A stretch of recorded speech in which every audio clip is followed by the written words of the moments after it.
from Global, leading Britain's conversation, The Nigel Farage Show. Mr. Nigel Farage. Thank you, Donald, and good evening, everybody. Well, tonight we're going to talk about social distancing because it went out of the window last night as a Black Lives Matter protester march saw rules being completely ignored with about 15,000 people pretty tightly packed in. A demonstration finished up with some pretty violent scenes, lots of graffiti. We'll talk a little bit about that too. We'll also tonight talk about the former boss of MI6, Richard Dearlove, saying that he's read a significant report, in his opinion, that suggests that the virus, the coronavirus that we're suffering from, was engineered by Chinese scientists. That doesn't mean it was deliberately put out, but it means that it escaped from a lab in Wuhan as opposed to coming from the wet markets. That, I think, perhaps in the years to come, might be a very significant story. But let's start by going to Ben Kentish, LBC's Westminster correspondent. It was Grant Shapps, the Transport Secretary, in the chair today. And I understand, Ben, we're all going to have to start wearing face masks. Nigel, how long ago was it we talked about this? Well, I'll answer that question. It was about 2 months ago. It was exactly 2 months ago, about face masks. It was 2 months ago when I think I asked, it's been discussed for a while, hasn't it? I asked the question at the press conference, why aren't we following other countries' leads in making face masks compulsory in public places? Then we talked about it. It's been asked countless times since then. And today, a couple of months on, Grant Shapps confirming that, yes, from the 15th of June, anyone going on public transport in the UK will have to wear a face mask in order to travel on that public transport. There have been calls for this, of course, for some time. The government has insisted until now, really, that the science wasn't strong enough, that there wasn't enough evidence that face masks were effective. They slowly changed position on that. Nigel, you remember about a month ago, they started recommending people wear them, but even then said there wasn't enough evidence to make them mandatory. Something has clearly changed since then.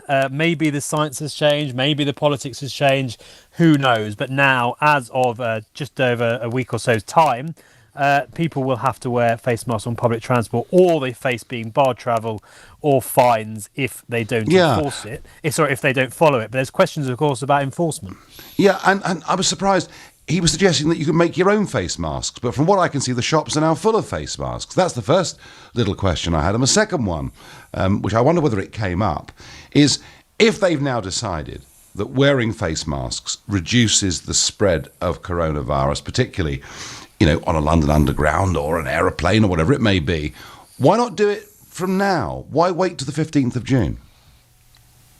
Two very, very good questions, Nigel. The first one, you won't hear government ministers talking about face masks because what they fear is that people will rush to buy up the surgical quality, medical grade masks that they need to preserve the stocks of, the supplies of, for people on the front line in hospitals and camps. That's why they call them face coverings. And that can simply be a cotton cloth, a scarf. It doesn't have to be one of these medical grade ones. The second question is the one I think lots of people will be asking. I suspect it is so they have long enough to get what Grant Shapps talked about, a public information campaign in place so that people are fully aware of what they need to be doing by the time the rules come in. Because if they introduced it, say, from tomorrow, it's probably harder to justify fining people or barring people getting on the tube or getting on a train or a bus who could simply say, well, you didn't give us enough warning, I wasn't aware of it. So I suspect it's that. But you're absolutely right. I've been reading scientific studies for many weeks now that said that face masks could have a big impact. The government has seemingly come to the same conclusion, but for another 2 weeks, people will be able to get on, or 10 days or so, people will be able to get on public transport without them. But I think, as I say, it comes back to information and making sure that everyone who needs to be aware of that rule is aware of it. Ben, thank you very much indeed. So they need, a few days for us all to get used to the fact we're wearing face masks, and yet Test and Trace was introduced and brought in days early, immediate the next day. So, you paid your money, you take your choice, I guess, with this. What was also really interesting, I thought, today at that press conference was the case of Alok Sharma, the business secretary, who you will recall was taken ill whilst he was at the dispatch box in the House of Commons yesterday, and he's going into isolation. He's been tested for COVID-19, and Grant Shapps was asked a question about this at today's briefing. I've spoken to Alok within the last hour. He's doing fine. Actually, he's working today, but just working from home as usual. He's awaiting his test result.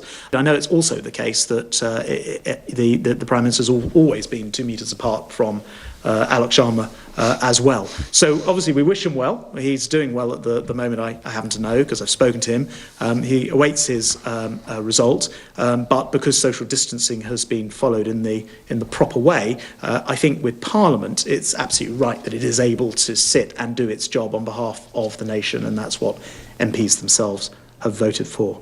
You see, yesterday Alok Sharma spent 45 minutes with the Prime Minister and with Rishi Sunak, the Chancellor of the Exchequer. And if, when he gets his COVID-19 test result back, which I would have thought is going to come tonight or first thing tomorrow morning, if he tests positive, then under the rules of the government's test and trace scheme, it seems to me that Boris Johnson himself would have to self-isolate, as would Sunak, for another 2 weeks. There are no provisions under this scheme that says if you've had it before, you don't, if you get the phone call, have to self-isolate. And when Shapps was asked about this earlier, you know, he's basically saying, look, you know, the Prime Minister's always been 2 metres apart. They're not really answering that question. So Boris Johnson could finish up having to self-isolate for 2 weeks, although would we notice? Because we see him so rarely.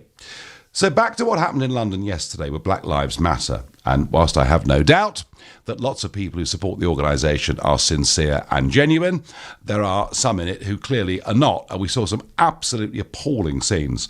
We covered some of it live when I was on my show last night, but afterwards, you know, I felt very sorry for the police. You know, standing there, having objects hurled at them, abuse, a couple of them punched, and I saw one police officer lying on the ground. And of course, had they responded in any way at all, there would have been outrage and the police would have been deemed to be racist. I felt very, very sorry for those police that were there. I felt less sorry for the members of the Metropolitan Police Force who chose to take the knee as a sign of support for an organisation who turned up within a couple of hours to be physically assaulting them, throwing things at them. I drove this morning through Whitehall. I saw BLM, Black Lives Matter, graffitied on the Ministry of Defence building, and I saw people out cleaning graffiti off statues, ancient monuments, and there was even a pretty appalling display of behaviour at the Cenotaph, where the flagpoles had to have some work done on them this morning. So all of that was pretty awful. But the key is social distancing went out of the window. And into the middle of all of that strode Labour's Barry Gardiner. And, you know, he was clearly there, seen with Black Lives Matter. And he said today, I've been social distancing since March. Today I broke it to join the Black Lives Matter demo outside Parliament and take the knee with thousands of brave young people calling for justice. This, by the way, the same Barry Gardiner who was tweeted and put on his website demands that Dominic Cummings should resign because he drove to Durham. So it's, you know, it's fine. It's one rule for Dominic Cummings, but another for Barry Gardiner, which strikes me as being deeply, deeply hypocritical. So how can anybody, I mean, if the police take no action on social distancing, where are we with all of this? Does it feel that social distancing has now become optional for some? And by that, really what I mean, is it one rule for people like Barry Gardiner because they're MPs and Black Lives Matter because in the wake of the awful death of George Floyd, no one dares condemn them even when some of their number behaved badly? Is it one rule for them and one rule for everybody else? What does it mean for social distancing? I think the scenes, I mean, there were some that said that Dominic Cummings had done great damage to public trust in government policy. I think he did do some damage, but I think what happened yesterday did far more. That's certainly my view. Let's see what you think about this. Let's go to Derek in Bedford, a new caller. Derek, good evening. Hi there, Nigel. Thank you for taking my call. Sorry, I'm a little bit nervous to speak to you. Well, just imagine we're in the pub. God, imagine that, Derek, a pub. Wouldn't that be great? Wouldn't that be something, you know? Yeah. So don't be nervous, Derek. This is you. I mean, look, you know, I say this to everybody. You know, the reason you've picked up the phone is because you feel because you have a strong feeling about this. Nigel. I just think how stupid do people think we are? How many times do they think we're going to keep falling for this? Do they think we are completely stupid, Nigel? Is it one rule for them or one rule for you, Derek? Absolutely, David. I just think, how many times are you going to be fooled for this? Once, twice, 3 times? You would just have to be the worst kind of slimy, little, greasy, racist worm to get pranked 3 times in a row by the same person. But you managed it, Nigel. Fine. Well, there we are, Derek. That's fine. It happens. Let's go to Savannah in Maidstone in Kent. Hi, Nigel. Hello there. Sorry, I'm a first-time caller. Yeah, welcome. So, Savannah, tell me. I mean, it's amazing, isn't it? 15,000 people can gather, in London, all shoulder to shoulder. A very prominent, certainly in Jeremy Corbyn's time, Labour MP can go and mix in with the crowd. No one says a dicky bird, but it seems it's okay for them, but not for you. Right. I'm going to pretend I'm in the pub with you. Okay. I live in a very rural area, and I've been in isolation for 12 weeks. Gosh. And to see what happened in them demonstrations has made my blood boil. Because we've all stuck to the rules. We all want to protect our own. And I just feel that they are wrong to do that. I think it's totally wrong. And, I just... And yet, Savannah... Everything's gone out the window, and I think sometimes the race card is played. I will say that. That what happened was awful. I'm not going to say it wasn't. It's awful. But I still think people are being very, very selfish in doing what they did when everybody is trying to protect their own and shield the vulnerable. And I feel very strongly about that. Now, Barry Gardner says that his action was justified because there's a vital message that Black Lives Matter, and therefore he was justified in breaking the rules for that reason. No. In this current time, it is not adjustable. No. I'm sorry. It's just not adjustable. Well, but will you continue, Savannah, to respect social distancing? I have tried. I ventured out and we all queue nicely outside the supermarket. Once you're inside, it's a different matter. I know. Yeah. And I'm in like I said, a very rural area, and I've never had so many people walk around, which actually they're not allowed to walk around here, but they do.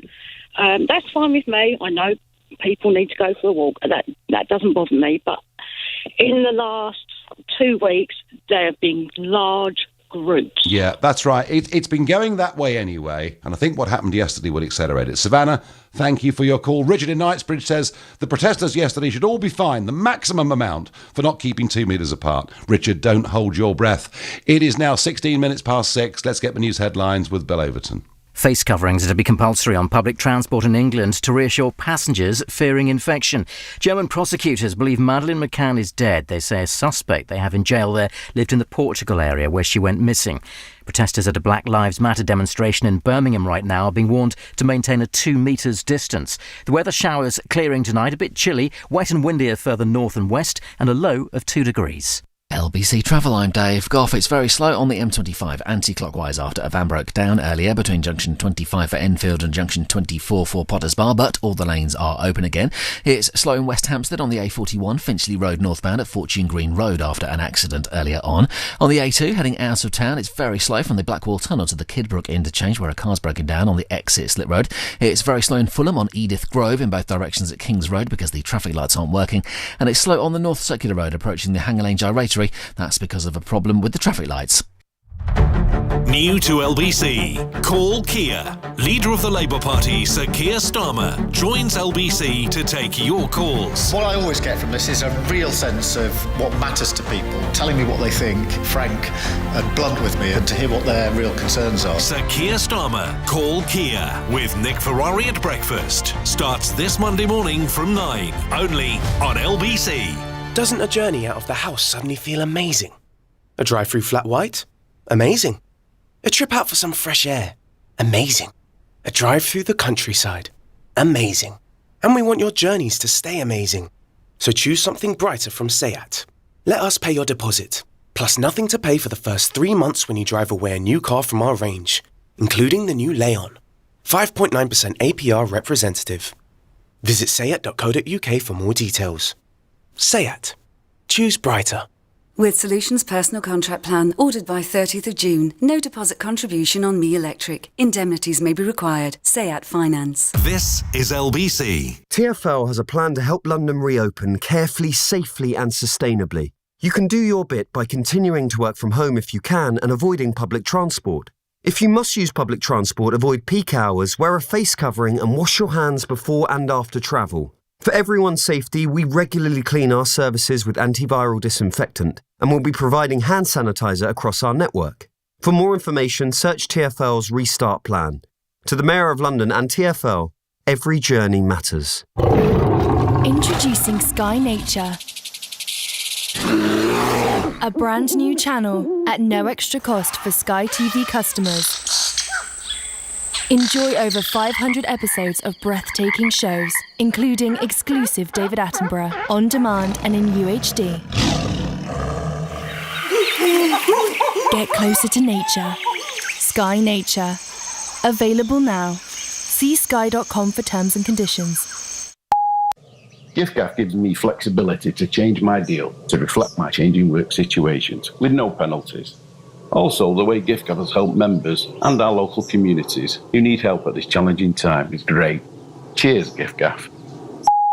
With flexible plans, no contracts, and helping communities in need, giffgaff gives back. Come join us at giffgaff.com. giffgaff, the mobile network run by you. Terms apply. At Direct Line, we usually take out radio ads to talk about ourselves. But this ad isn't about us. It's about Fair Share, a charity who are tirelessly working here in South East London and across the country, putting others first to deliver food to vulnerable people. That's why we're providing their volunteers with personal protective equipment so they can continue to help and stay safe. If you'd like to support Fair Share or find out more about their work, please visit their website, fairshare.org.uk. That's F-A-R-E share.org.uk. Fair Share. They're on it. The Nigel Farage Show on LBC. Call 0345 6060 973. Well, if 15,000 people from Black Lives Matter and Labour MP Barry Gardiner can all ignore social distancing rules and no one says anything critical about it at all, does it now mean that social distancing is effectively optional, especially for those who are favoured? Before I get back to that and your calls, of which I've got plenty, on the 15th of April, I tweeted, "It seems to me there is no downside to wearing a face mask, and anything that could help ease the lockdown should be encouraged. Governments across the world are changing their view, and I predict our own administration will end up making a U-turn on this before long." Well, I was half right. They have made a U-turn, but it took them 2 months to do it. It'll be the 15th of June when this comes in on public transport. And I think that one of the narratives is this government seems to do too little, too late in terms of the way it deals with this crisis. Back to social distancing. Peter says the equation's simple. The greater the distance, the lower the risk. The lower the distance, the greater the risk. Why don't some understand this? You're right, Peter. But one of the next debates that we'll have between now and the 15th of June and going on is whether this 2 metre, or 6 feet, or whichever you prefer, whether that actually is necessary, because many other parts of the world, it's 1.5 metres. Some parts of the world, it's 1 metre. Some parts of the world, it's 2.5 metres. The argument that's given is that if you reduce this down from 2 to 1.5 or 1, whilst there is a slight increase of risk infection, it would actually allow, 1 metre, not 2 metres, would actually allow restaurants and pubs to get back into business. And these are, the balances that have to be made all the time. But, there's a little bit of a campaign now that's been struck up. Indeed, former Chancellor Lord Lamont is very much at the forefront of this. And he's arguing unless you bring it down to 1 metre, then the sort of 3 million people in the hospitality industry that are currently on furlough that a huge number of those might find themselves actually permanently unemployed. So it is a debate that we'll have as time goes on. But for the moment, it seems to be one rule for many and another rule for the favoured. Let's go to Brighton and speak to Joe. Joe, good evening. Hi, Nigel. It's the original Joe here. I think it's been reckless since December. Go on. If we didn't have any idea about SARS kind of related illnesses, why do we have diplomats? Why do we have embassies to talk to people, not just have dances? It's ridiculous, isn't it? Well, Joe, I mean, what is clear, of course, is that Hong Kong, South Korea, other places like that learnt the lesson of SARS, didn't they, 15 years ago, and they were prepared for when it happened again, and they dealt with it quickly. No, I agree with you. I mean, look, not even that far flung. You know, I was saying, Joe, here 3 months ago, you know, through my contacts in Milano, please look at what's happening in Italy and act quickly.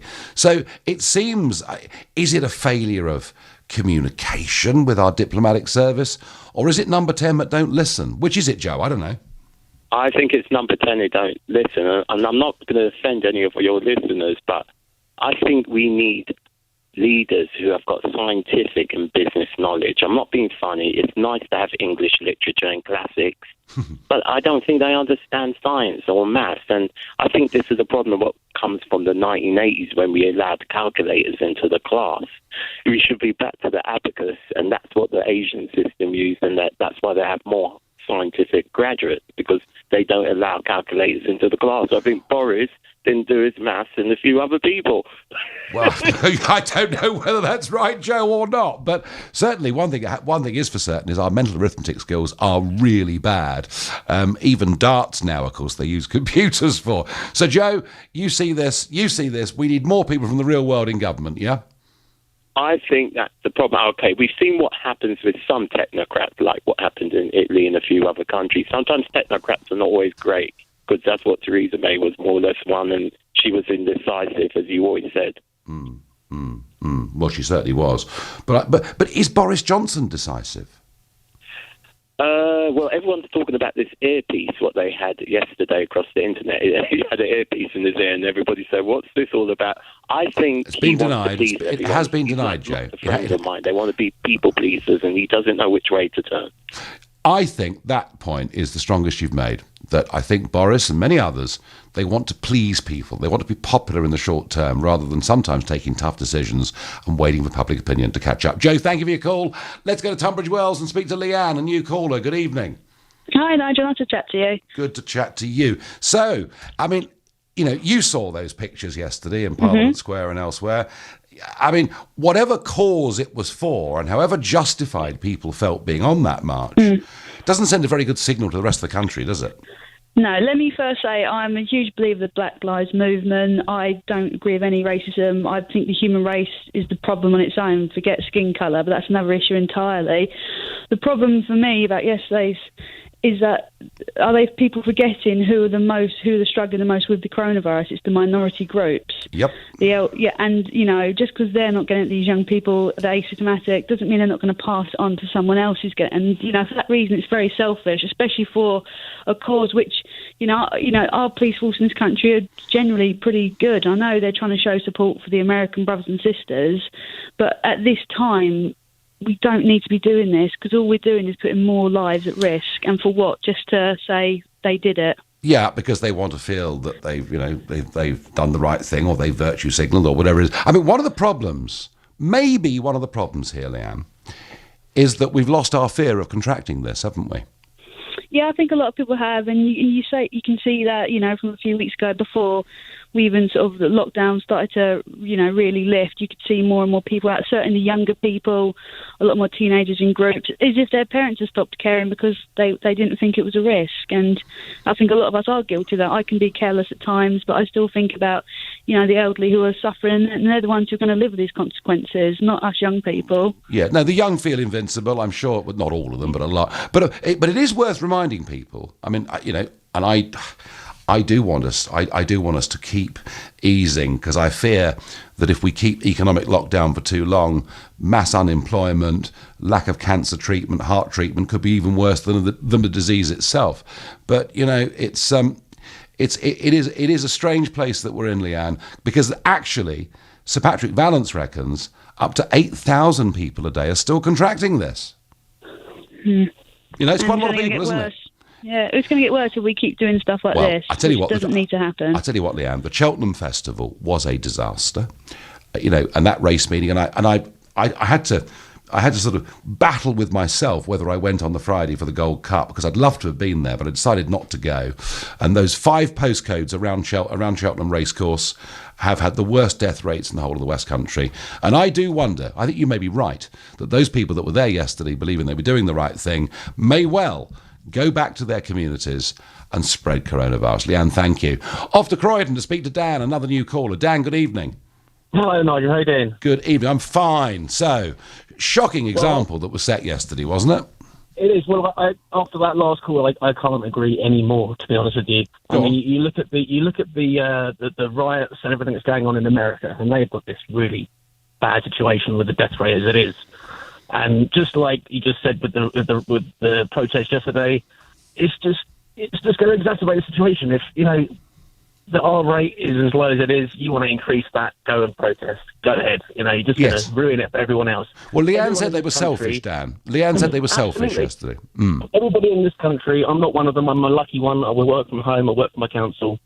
I've got a nice house. I can work from home, no problem. But there are so many people in this country who have self-isolated in much worse conditions, including those in ethnic minorities, which are clearly it's not necessarily, I don't think it's necessarily down to ethnic minorities. I think it's down to places which are deprived in general. Yes, sure, yes. There's a lot of those places in London, and a large percentage of those are in the category of ethnic minorities, so it is relevant. Yes, I mean, it's poverty, deprivation, and diet's a huge factor, Dan, too, isn't it? There's more to it than just ethnic minorities, I think, and that was left out of the report that was released. Dan, I've got to go because it's the news. Thank you for your call. Do call again. Breaking news is that Alok Sharma has tested negative for coronavirus. That'll be a relief to the Prime Minister. It is now 6:30. Time for the news with Bill Overton. Getting on a bus, plane, ferry or train in England from June the 15th will involve having to wear a face covering. It's been made compulsory. Consultations are going ahead to make it UK-wide. A further 176 people in the UK have died with coronavirus. It's the lowest working weekday level of fatalities. It's just announced the Business Secretary doesn't have COVID-19. Alok Sharma has been tested after falling unwell in the House of Commons yesterday. Meanwhile, more than £16 billion is being lent to 53 major businesses as part of a special COVID-19 recovery scheme. The money from the Bank of England is to be repaid with lower interest rates. The weather tonight, showers clearing, mostly clear skies, feeling chilly, wet and windier further north and west, a low of 2 degrees. Nick Ferrari at breakfast, weekday mornings from 7. Northern Ireland Secretary Cabinet Minister Brandon Lewis. Boris Johnson got a bit tetchy yesterday under close scrutiny from the Labour leader. How is Boris Johnson faring under questions from Sir Keir? Doing very, very well. I think he's been giving very clear answers. And why would he ask them to be supportive? It's not the job of opposition to be supportive, is it, Mr Lewis? Well, I think actually when you're in a situation of national crisis, I think it is right where you work with the government for the national interest. Nick Ferrari at breakfast. With Xero. Get your business digital ready with Xero accounting software. LBC. TfL has a plan to help London reopen carefully, safely and sustainably. You can do your bit by continuing to work from home if you can and avoiding public transport. If you must use public transport, avoid peak hours, wear a face covering and wash your hands before and after travel. For everyone's safety, we regularly clean our services with antiviral disinfectant and will be providing hand sanitizer across our network. For more information, search TfL's Restart Plan. To the Mayor of London and TfL, every journey matters. Landlords, is your property empty? Are you struggling to find tenants? Then speak to FineFair, London's rent guarantee company. FineFair will guarantee your rent for 1 to 5 years with no commission, no management fees, no voids. Join the thousands of landlords already guaranteeing their rent in London and surrounding areas. Visit finefair.com because in uncertain times, nothing's guaranteed except your rent. Paid on time, every time. Subject to acceptance, T's and C's apply. At Direct Line, we usually take out radio ads to talk about ourselves. But this ad isn't about us. It's about Fair Share, a charity who are tirelessly working here in South East London and across the country, putting others first to deliver food to vulnerable people. That's why we're providing their volunteers with personal protective equipment so they can continue to help and stay safe. If you'd like to support Fair Share or find out more about their work, please visit their website, fairshare.org.uk. That's FARE share.org.uk. Fair Share, they're on it. This is an important update from the government about coronavirus. We all need to stay alert so we can control the virus and reduce the risk of infection. Staying alert means you must stay at home as much as possible. Work from home if you can. Limit contact with others. Keep your distance if you go out. And wash your hands regularly. Do not leave home if you or anyone in your household has symptoms. Stay alert. Control the virus. Save lives. The Nigel Farage Show on LBC. Call 0345 6060 973. Just to confirm, Sky News are putting out reports that Alok Sharma, the business secretary, has tested negative for coronavirus, despite those symptoms that we saw displayed in the House of Commons yesterday. Now, before I get back to your calls on what is happening with social distancing after yesterday's Black Lives Matter protest, and indeed Labour's Barry Gardiner getting into the middle of a crowd, has it now become optional? And what do we think about that? Before we get back to this, I think this should be a much, much bigger story than it is, and it will be over the course of the coming weeks, months, and maybe even years, because we've got to take our hats off, I think, to Alison Pearson and Liam Halligan, who, doing the Telegraph podcast today, were interviewing Sir Richard Dearlove, the former boss of MI6, and this is what he said on the Telegraph podcast. I do think that this started as an accident. Okay, once it started, there are things about the Chinese behaviour which are completely shocking, but there was nothing deliberate about the origins of it. So nothing deliberate about how this spread, but the suggestion in this report that Sir Richard Dearlove refers to, and this is a man who spent 38 years with Britain's intelligence service, rising to the top of MI6, and the report says, or suggests, that the virus was engineered by Chinese scientists. And that is, we've heard rumours and gossip about, did this really come from bats?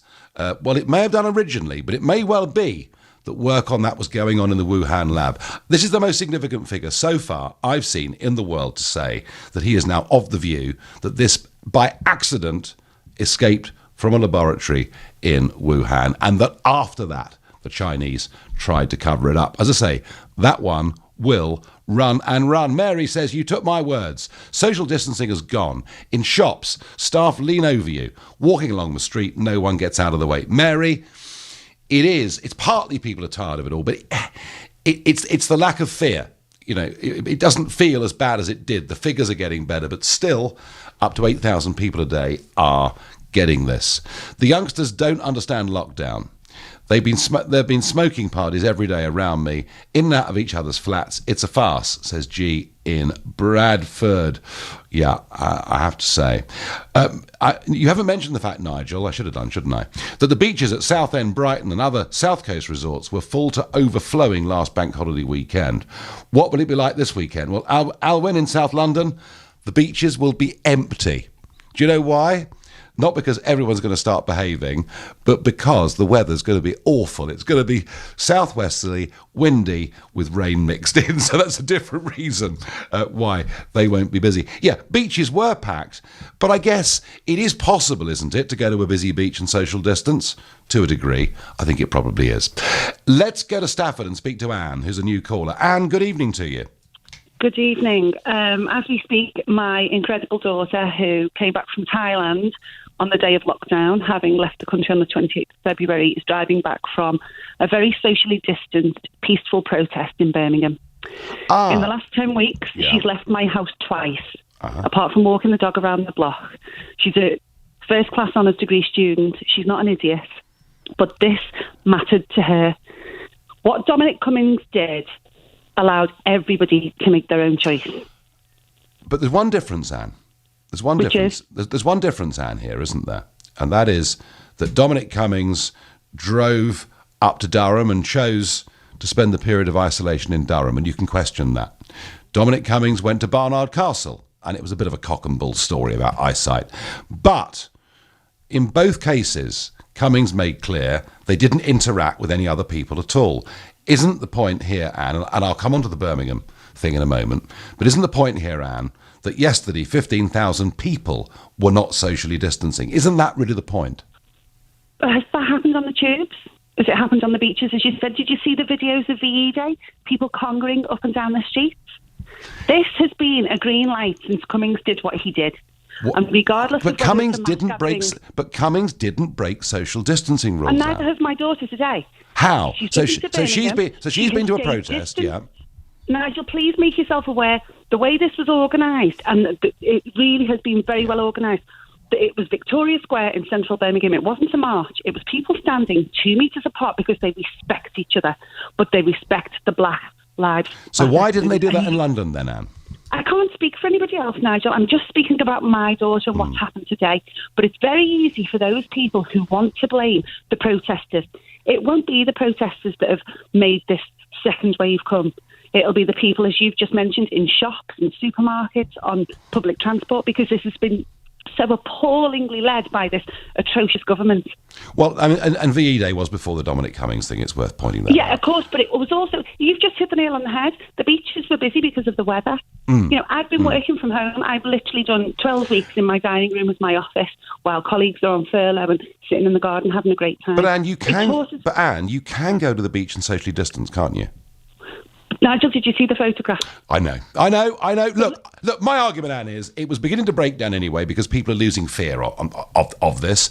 I don't think Cummings, despite the fact there's no social distancing breach, I don't think Cummings helped one little bit with it. I agree with that point. But I do think those images from London yesterday, Anne, are damaging. But I also think young people with a moral conscience who want to make a difference for their future and their friends and their neighbours and their colleagues' futures is far better than going for a jolly on the beach because the weather's good. At least there was a purpose with this, Nigel. And I'm telling you now, my daughter is a very incredible young woman. She wouldn't put her or me at risk or our neighbours or anybody else. Well, good for her. She felt the absolute urge that she had to make a difference. I believe every word you say on that, and she believed in the cause, and I believe every word you say on that. But it is true, a lot of young people do feel slightly invincible, don't they? Of course, and I think I did when I was 21 when I joined the RAF, and I'm very proud to have served in our military. However, I have a very different opinion now. And look at Parliament yesterday. Did you, just a real aside question, did you really expect Alok Sharma's test to come back positive? And I tell you what. Look.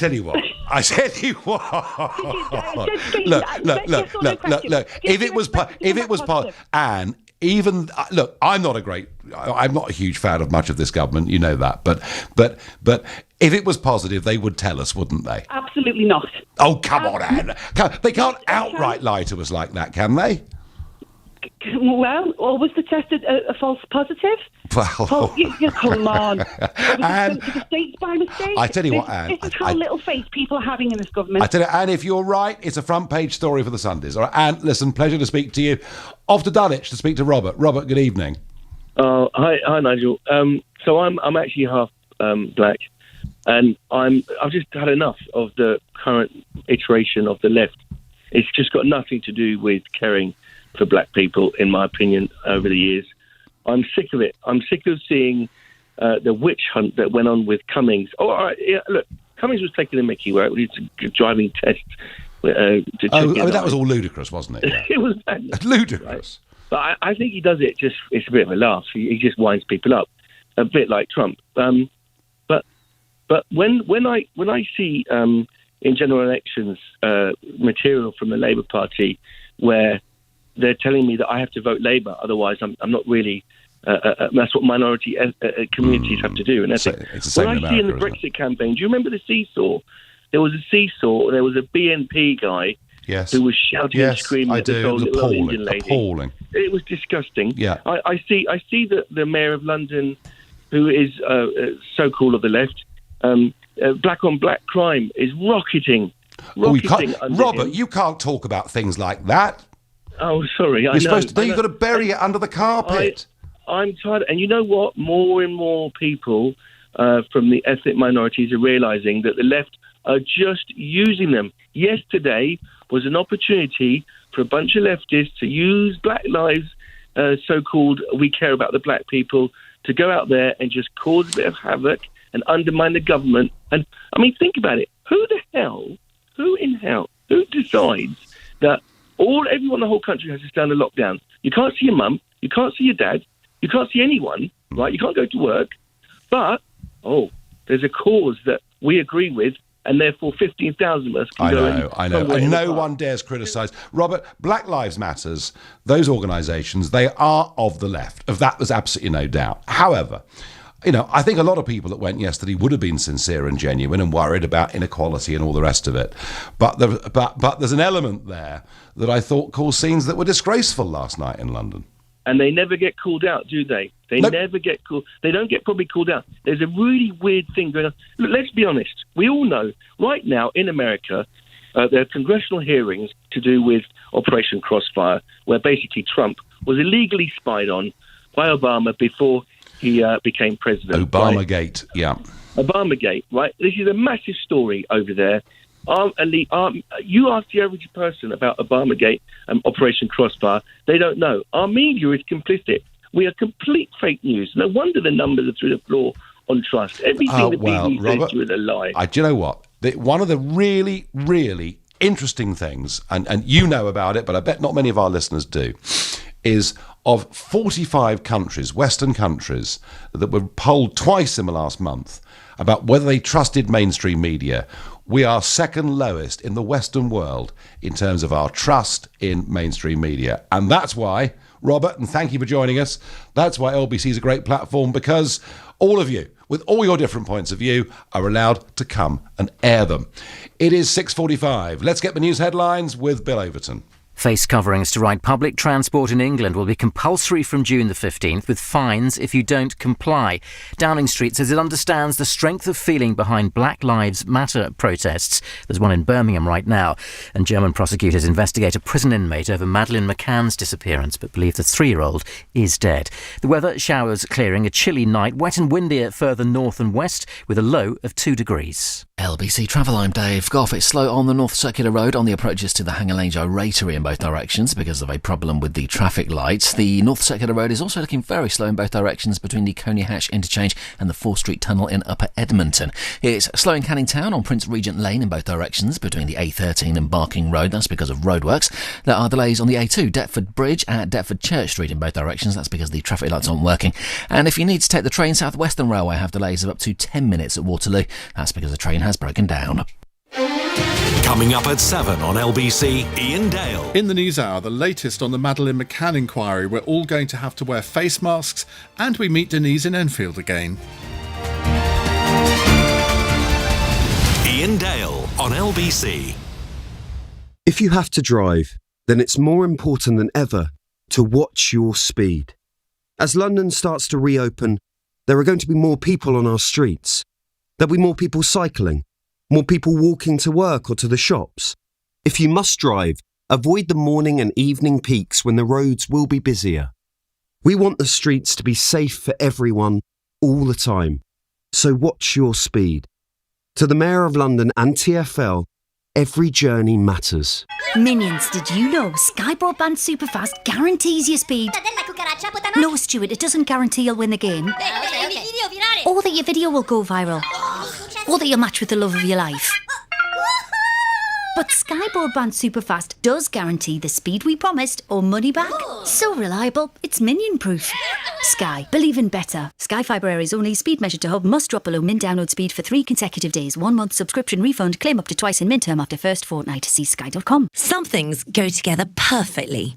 Strawberries and cream, yes please. Ham and pineapple, jury's out. Pancakes and ketchup, no way. How about tradespeople you can trust? Now there's a perfect combination. Thankfully, at trustedtrader.com, you can find plenty of vetted, reviewed, reliable professionals in an abundance of trades.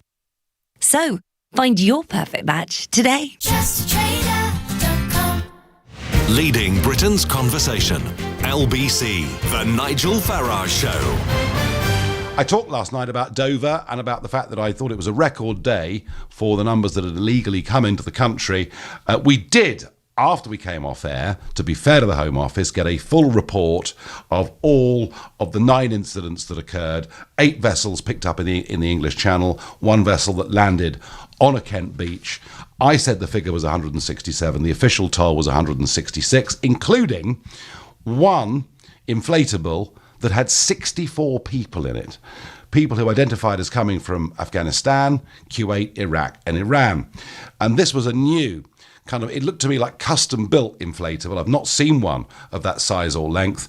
And what it says to you, and I've predicted this, is that the gangs, if they get the right weather, if they're able to continue with their activities, we will begin to see scenes in the Channel a bit like we saw in the Mediterranean 4 or 5 years ago, and the numbers will continue to rocket. You look at the countries people come from and you realise, of course, almost none of them will ever qualify under asylum rules for refugee status, but they'll be put up in 4-star hotels whilst they wait for their application to be rejected, and then they will simply disappear. I will come back to that theme more and more and more. Face masks, providing quite a lot of comment here. On Twitter, making it a rule to wear a face mask. Well, maybe people will start wearing a mask a bit more often when winter flu is going around. Barrow, if people with bad colds who were travelling into big cities on public transport wear face masks, we would probably find far less transmission of it. Though I suspect after this, people with bad colds simply won't come in to the office, at least in a way.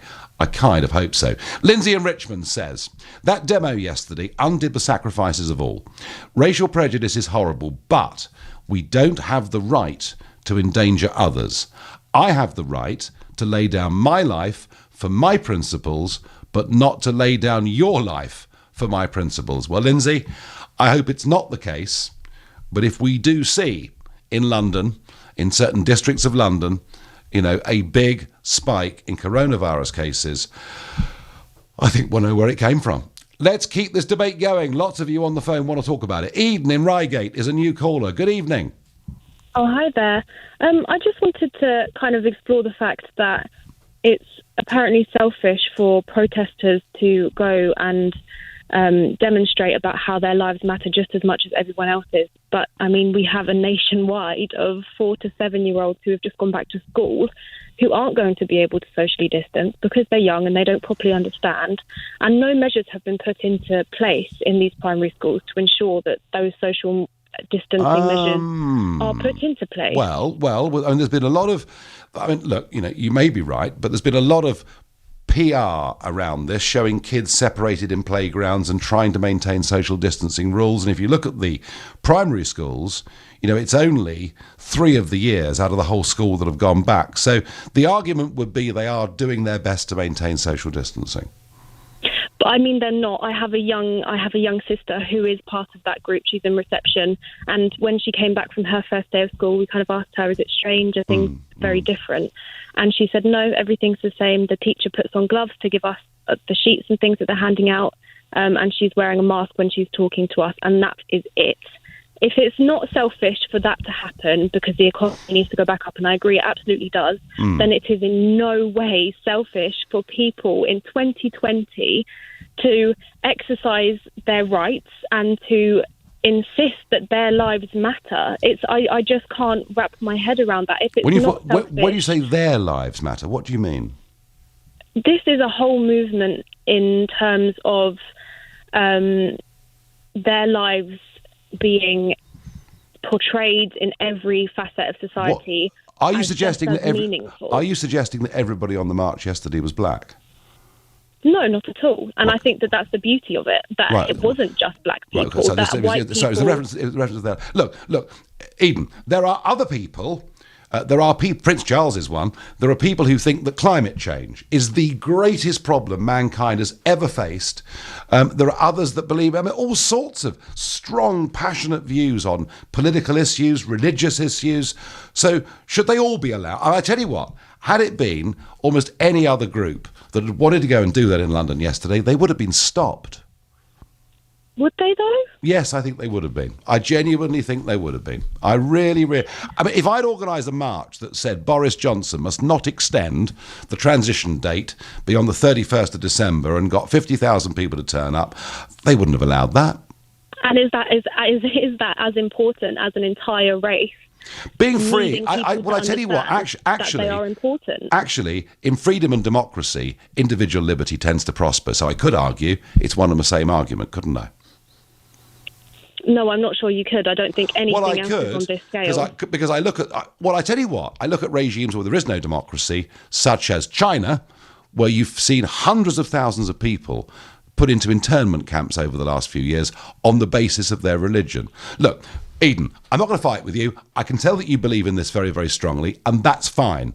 But the complete absence of social distancing and then the displays of yobbery that took place in London, surely you were ashamed of that.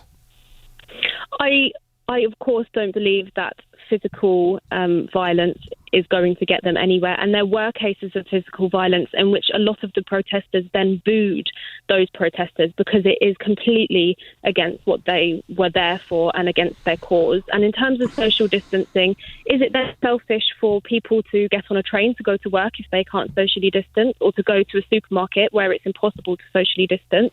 And if now the government are saying that, you know what, it's okay to go on public transport as long as you're wearing a mask, the majority of these people at the protests were wearing masks. And so if it's okay on a public transport, is it not okay? No, look, you make a reasonable point. Eden, your point about schools and public transport are reasonable. My point is this was an open, willful defiance of what we're supposed to do. Eden, thank you for your call and for your sincerity. Nigel, let's see if Alok Sharma, doing his day-to-day business over the next 7 to 14 days, will conveniently be working from home. That's how this government has made mistrust the way it is, Mitch in Cardiff. Well, of course, he may not have tested positive today, but it is possible he tests positive over the course of the next few days, I suppose. When someone makes the wrong decision, it doesn't justify everyone else doing the same. Cummings was an idiot because of his public position, but the youth, whatever their justification, are very blasé. They haven't lived long, but think they know everything, says John in Exeter. Well, of course, all young people think they know everything. It's why it's part of being young. It's part of the good bit of being young, isn't it? You think you know the answers. Phil from Holyhead is a new caller. Phil, good evening. Hello, Nigel. How are you? I'm all right, but I'm all right. I just, it seems to me, how can you maintain any respect for social distancing when you see pictures like that of yesterday? Absolute joke, isn't it, mate? I mean, to be honest with you, I run a guest house up here and we've been closed for like 11 to 12 weeks now. Oh, gosh. Stuck to the lockdown rules. And then you've got protests in central London yesterday of that magnitude. It's an absolute joke. Yeah, so things are pretty tough for you, yeah? Yeah, well, I've got no income. I'm been self-employed and I haven't been open that long. I don't get any allowances from the government. So, it is quite tough. And it's the same for everyone in the industry that I'm in. They need to open up guest houses, hotels. If you can have marches like this, why can we not open up hotels and guest houses? I'm sure. No, it must. And because we've all got our social distancing plans in place. Let's be sensible. Let's open up. Phil, if I asked you, would, and I know some of it's theoretical, but would a change in the social distance, if it was halved, would that make a big difference to you? I don't think it would. No? It's just about common sense, isn't it? I mean, I've only got a small guest house, but I mean, as it is at the moment, we don't have contact with any key workers that come to us. They have a key outside the house. They come in, they go to the room, the key's in the room. We have no contact with them at all. We take payment online, so there is no contact. And it's just about being sensible, isn't it, really? And it can work if the government allow people to take responsibility for it. But this government aren't allowing us to do that. And yet, on the other hand, we have protests. We have the likes of Dominic Cummings. It's just an absolute... Is it one rule? Is it one rule for them and one rule for you, Phil? Well, that's exactly what it is, Nigel, isn't it? It's just like, the minnows have no say. The people at the top are pulling the strings and they don't want to listen to what we've got to say. I think, Phil, what you've just said reflects a feeling that is quite widespread in this country today. Phil, I thank you for the call. I wish you luck with your business.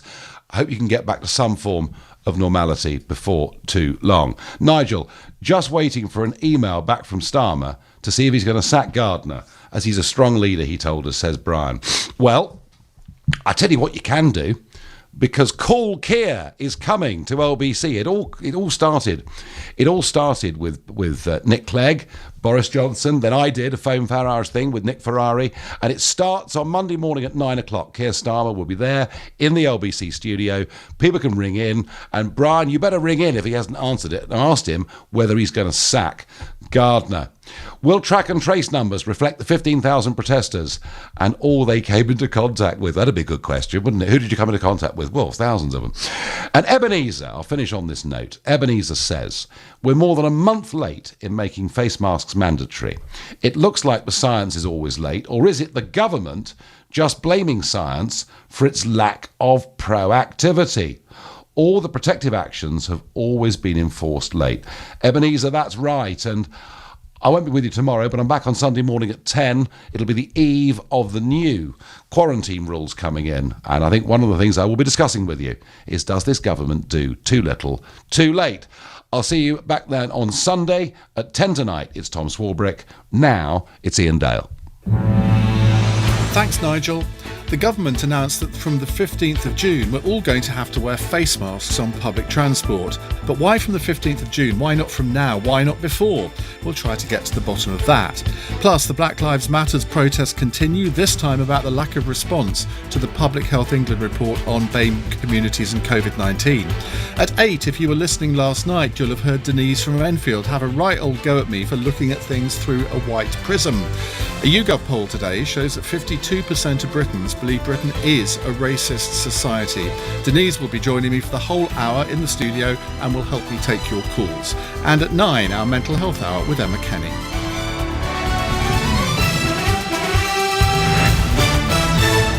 On your radio, on Global Player, and Play LBC. Leading Britain's conversation. This is LBC.